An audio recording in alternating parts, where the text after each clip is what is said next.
Good evening, you're tuning in to AWANI Tonight with me, Farhana Sheikh.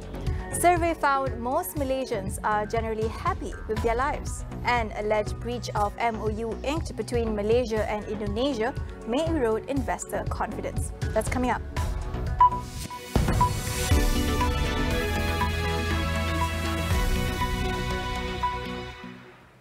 The country's first ever happiness index has found that most Malaysians are satisfied with their lives, despite the pandemic and economic crisis. The survey conducted by the Statistics Department last year measures the country's happiness level from physical, social, emotional and spiritual aspects. Those living in the Federal Territories were found to be the happiest, with Labuan achieving a score of 9.29 out of 10. Analysis by gender found women to be happier, scoring 6.49 compared to men at 6.46. By educational attainment, Malaysians with tertiary education recorded the highest on the index. In terms of ethnicity and age, the survey categorized all ethnic groups at a happy level, with a score between 6.28 and 6.5. The survey ran between September and November last year, involving 42,446 respondents from different backgrounds. Crack House Comedy Club co-founder Muhammad Rizal Johan van Giesel has pleaded not guilty to 3 counts of cybercrime at the Sessions Court today. The comedian was accused of posting insulting remarks touching on religious and racial sensitivities on his social media accounts between July 4th and 6th. Muhammad Rizal was charged under Section 233 (1) of the Communications and Multimedia Act 1998 (CMA), which carries a maximum 1-year imprisonment or 50,000 ringgit fine or both upon conviction.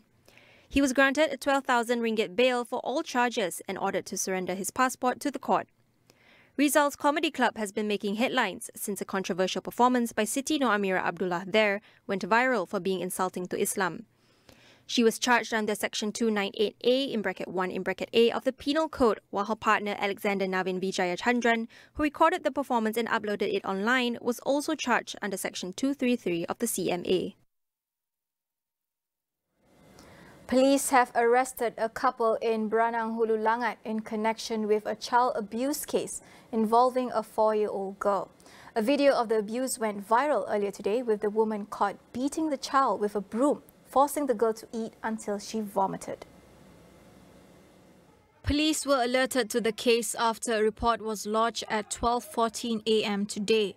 Investigations revealed that the girl is Indonesian without any birth or identification records. She was also said to be a hyperactive child. It is believed that she was handed over to the couple in April by her birth mother, who was unable to take care of her. The victim was allegedly beaten by the couple using a hanger and broom and was even burnt with a lighter. The girl was sent to Hospital Kajang to be treated for her injuries, while the couple have been remanded for 7 days until July 28. The case is being probed under Section 31 (1) of the Child Act for neglecting and exposing a child to danger, with suspects facing imprisonment of up to 20 years or a fine of up to 50,000 ringgit, or both if found guilty.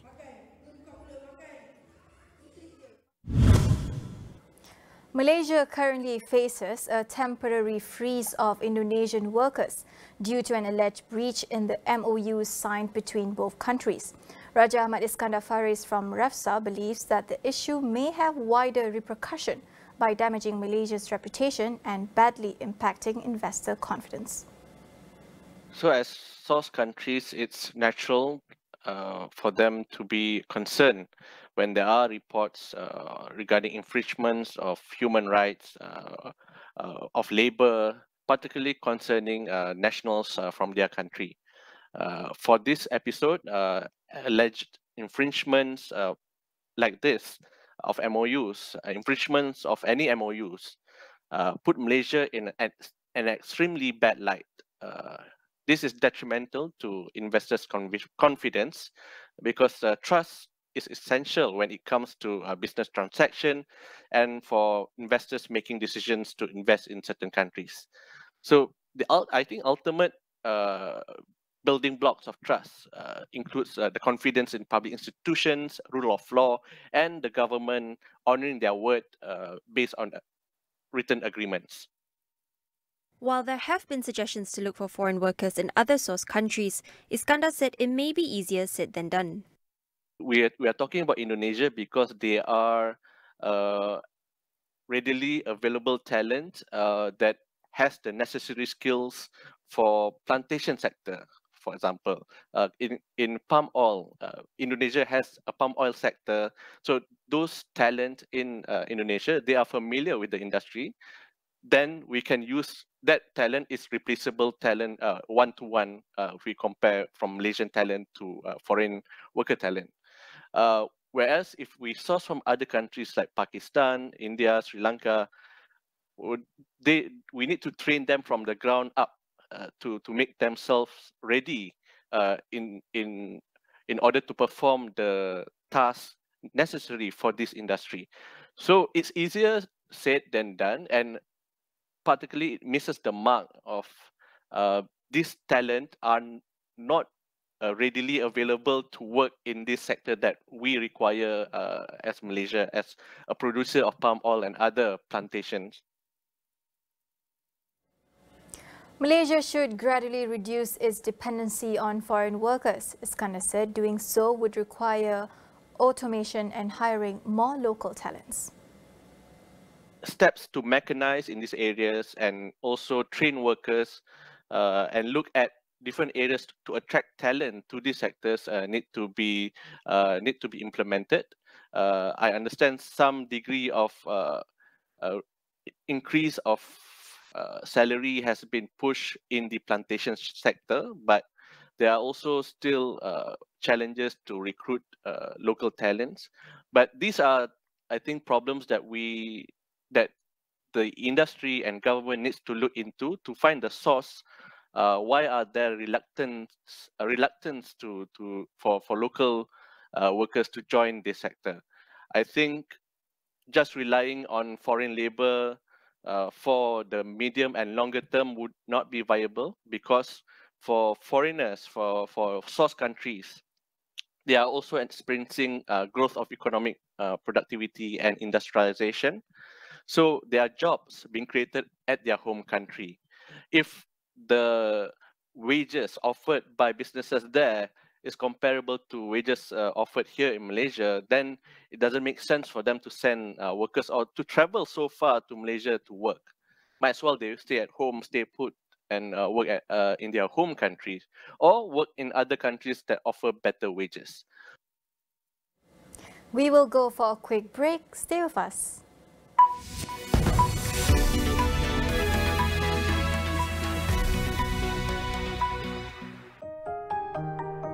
Maggi cukup rasa dengan bawang segar dan rempah ratus lazatkan lagi masakan kita. Supaya lebih yakin mencuba resepi baru, malah ada yang mula berniaga.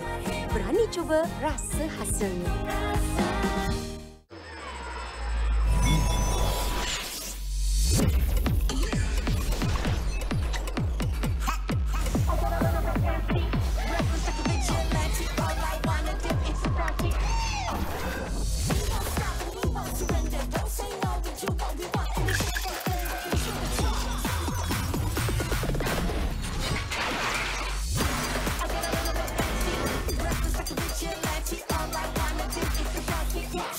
Suatu hari nanti, anda pasti ada idea. Saya ada idea yang merubah segalanya. Kamilah PUNB dan kami sentiasa bersama untuk membantu perniagaan anda berkembang maju. Nampak tak? Bukan setakat menyediakan pembiayaan. Kami juga memberi anda kepakaran untuk mengembangkan perniagaan anda. Pengubahsuaian, inovasi produk, pemasaran, penjualan, pengedaran, peraukanan dan seterusnya, penguasaan global. Bagusnya. Inilah PUNB.